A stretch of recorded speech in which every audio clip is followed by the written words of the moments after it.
Hi అండి. నేనైతే ఈరోజు పాలక్ పన్నీర్ అయితే చేయడానికైతే పెట్టానండి. గేదె పాలు తీసుకొచ్చాను, 1 లీటర్ అన్ని తీసుకొచ్చేసి, ఈ మామూలు ప్యాకెట్ పాలు కాదండి, గేదె పాలే కొనుక్కొచ్చాను. అవి అయితే బాగుంటుందని ఒక గిన్నె స్టవ్ పైన పెట్టి ఆ లీటర్ పాలని గిన్నెలో పోసి అయితే ఒక 2 పొంగులు వచ్చేంత వరకు అయితే మరిగించుకున్నాను.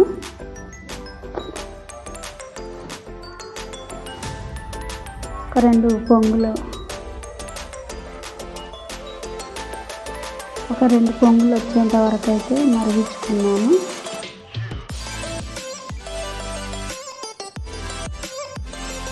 ఈ విధంగా అయితే గిన్నెలో అయితే 2 ప్యాకెట్ల పాలు అయితే పోసుకున్నాను. గేదె పాలు అండి, స్వచ్ఛమైన గేదె పాలు పోసుకొని 2 పొంగులు వచ్చేంత వరకు అయితే మరిగించుకున్నాను.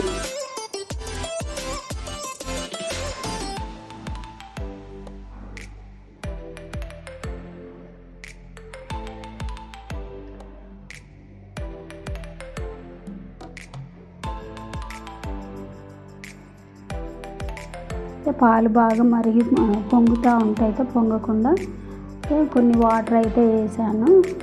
ఒక చెంచాడన్ని వాటర్ అయితే వేసాను. ఇందులో అయితే నిమ్మకాయలోంచి గింజలు అయితే తీసేసాను. గింజలు తీసి ఒక నిమ్మకాయ మొత్తం 2 ముక్కలు కూడా పాలు కలుపుకుంటూ అయితే పిండేసాను.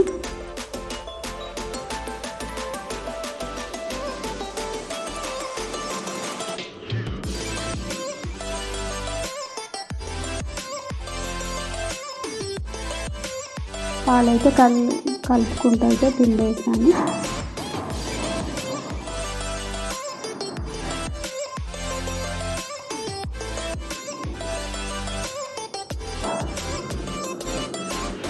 పాలనైతే ఈ విధంగా కలిపానండి.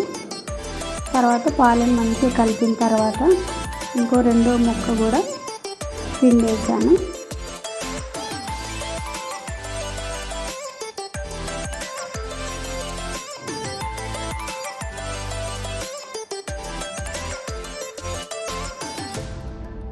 తర్వాత 2వ ముక్కను కూడా పిండేసి మళ్ళీ పాలను అయితే కలుపుకున్నాను.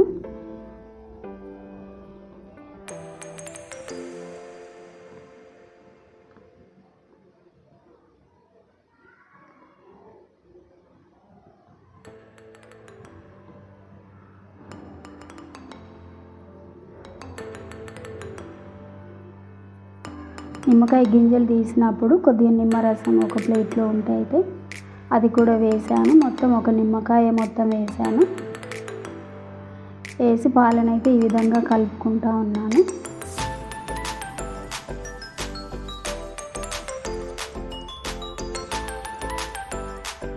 చూడండి, పాలు విరిగిపోయినవి, గడ్డలుగా వచ్చేసినాయి పాలు.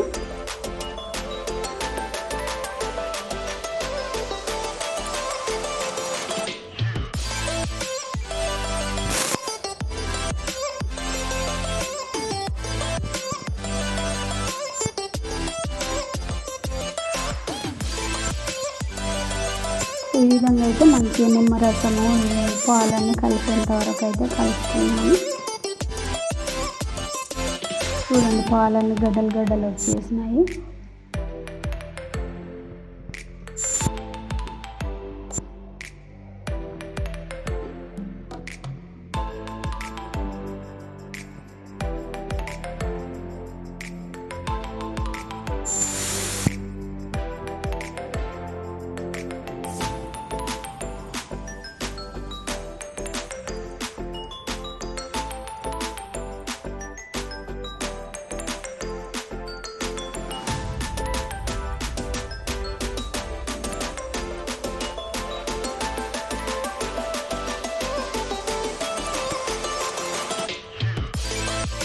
ఇప్పుడైతే పాలను అయితే వడగట్టడానికి ఒక తెల్లటి టవల్ అయితే తీసుకున్నాను.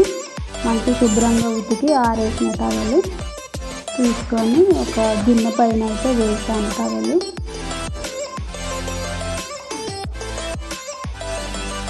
ఇవ్వండి, ఈ గిన్నెలో అయితే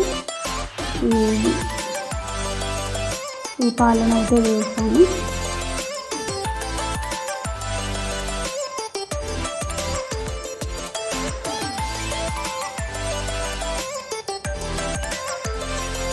విధంగా అయితే టవల్ని అయితే కొంచెం కొద్దిగా పిండి వేసుకొని అయితే ఇంకో ప్లేట్లో అయితే పెట్టి దీని మీద అయితే బరువు అయితే పెట్టుకున్నాను.